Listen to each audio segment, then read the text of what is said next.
Jump straight in because I love the way that this series has, dark, yeah, like sad topics, but in a really funny and bright way. Look, Yeah. what was that like for you coming in having this? How like it's almost a juxtaposition in a way. Yeah, absolutely. I think the show does a really great job of balancing comedy with drama. I think it's one of those things that you really can't have one without the other. I mean, how many times have we been at our lowest point while also kind of laughing at how ridiculous it is? And then also, you just kind of have to laugh through the pain a little bit. So it was really honestly such a gift to get to work on such a dynamic project. When I came in, when I read the scripts, I was just like, you just see so much of yourself. It just felt very real and very natural. So I was very excited to play within the world that Natasha and the amazing writing team had set up. And that's the I mean, Allie is meeting Melissa at such a low point in Melissa's life. Do you think that that's important for their relationship dynamic? Like it's a cornerstone for what they become? Oh, absolutely. Allie sees Melissa truly for all that she is. She doesn't ignore her, she doesn't alienate her, as Melissa often feels in her everyday work life, as she's moving through security. Everyone ignores her, looks through her. When she thinks of what potential suitors might react to her, she just feels like that's not somebody that she could be. So when Allie just goes, no, like, I'm here. I want all of you. And you're like, I'm here. I'll be your safe space finally. I think it's who else couldn't ask for a better foundation for a friendship. So Allie ultimately becomes that graceful, quiet, safe space amongst the chaos that is constantly being thrown at Melissa, and also the voice of reason that she can come to rely upon. I love that voice of reason because there is a tough love Yeah. aspect to it. And it's like I relate to that. I love being the tough love friend. I can't sugarcoat things. So what was that like for you in developing this character in just going, yeah, you know what? You just need to hear it as it is. Oh, absolutely. There's so many times where like your friends will give you advice. You're like, that is not what I wanted to hear. I wanted you to baby me and tell me I'm right. Right. And so I think because we've all been there, I've definitely been there. It was like, okay, how would I respond then to that? Like, and how can I cultivate Allie's voice where it's a really healthy balance of that tough love because I love you, but also like how can I listen and ultimately serve what you need when you really truly need it, right? So yeah, it was a lot of fun because I think that's the beauty of a lot of my friendships, and what I hope everyone can experience is that reciprocal equation of I'm going to hear you and be here for you and give you that love, and it might be tough, but I expect you actually do the same thing for me too. And like Allie's got this brilliant start in where she is figuring herself out, figuring her sexuality out, and she's getting rid of the husband. Like, I'm here for that. What was that like for you developing this character? And was it important for you going into the series? Oh, absolutely. It was massive. I think self reflection, especially when it comes to one's sexuality, is so integral to how one walks in the world. And it is so scary to come out at any point of one's life, but especially later on life when you've like set up these big cornerstones that then everyone just ascribes to you as well. And so not only are you coming out for yourself, you're you are breaking down these identities that have been put upon you.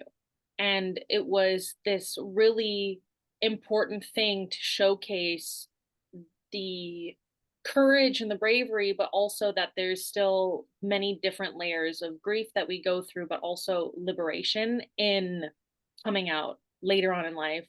And though it's the way harder thing to do to walk away from a marriage, and it's the best thing you can do for yourself to live that authentic life. And I hope that people can look to Allie as that kind of source and comfort, for the choices that they've made or the choices they're on the precipice of. I'm gonna say I like how she's just honest about it. There's none of this hiding away. It's just, or none of this of pretending to be something and or pretending to want something else. She's just down there. And I think that's so important for a character to be on TV, of showing we can be honest and it's not selfish. It is, but it's not at the same time, you know. Absolutely, and I think it was, like, really cool to play to just be this queer character that is not just a queer character to be a queer character, is not just a character of color to just be and fulfill this kind of quota. It was she's this dynamic, multifaceted person who is just as messy and has gone through these messy things, living her life and being that kind of rock and growing together. I think that's the beauty of like a good healthy friendship is y'all are growing together. It's not just one or the other. And one thing that was important for me in the sexuality of it was she's pansexual. We very rarely see that on TV. And it's something I've wanted for so long, is to see this pansexual character. So was that important for you to have, you know, not just your stereotypical lesbian or stereotypical bisexual? Was that important for you? Absolutely. As someone who is pansexual as well, there's a lot of kind of misconceptions about what it means to be pansexual. And there's ultimately too a lot of these kind of boxes that get put within sexualities and also gender and fluidity, and ultimately too when you bring intersectional aspects of being a woman or non-binary, or you're adding the layer of race on top, is to see someone living authentically within the pansexual identity, who is mixed race, who is just an actual feels very real and realized. It was very important and a really big dream for me to get to play somebody so wonderfully written and dynamic, and I'm so grateful to Natasha and the writing team for filling out a lot of what gets missed out in the nuances.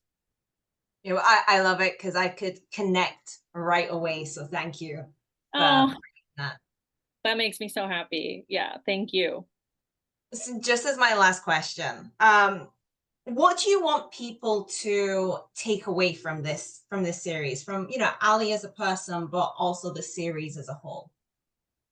I think this series really confronts what it means to be brave and love yourself unconditionally. We watch Mel's character go from lonely to liberated, but it's through making a lot of mistakes and sometimes being her own worst enemy, that self saboteur.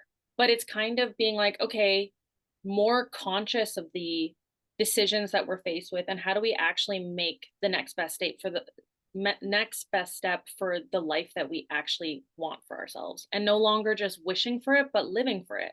I think when you're robbed of your ideas of what it means to do what you can, and instead are just placating to whatever society tells you, you don't live authentically. So I hope that as audiences watch it, they start to be a little braver in their lives and know that they're not alone in all these messy feelings, and that they can find that community once they've really found it in themselves. Well, thank you so much for your time. It's been an absolute pleasure talking to Thank you. you so much, Alexandria. It's been so lovely chatting with you. Thank you.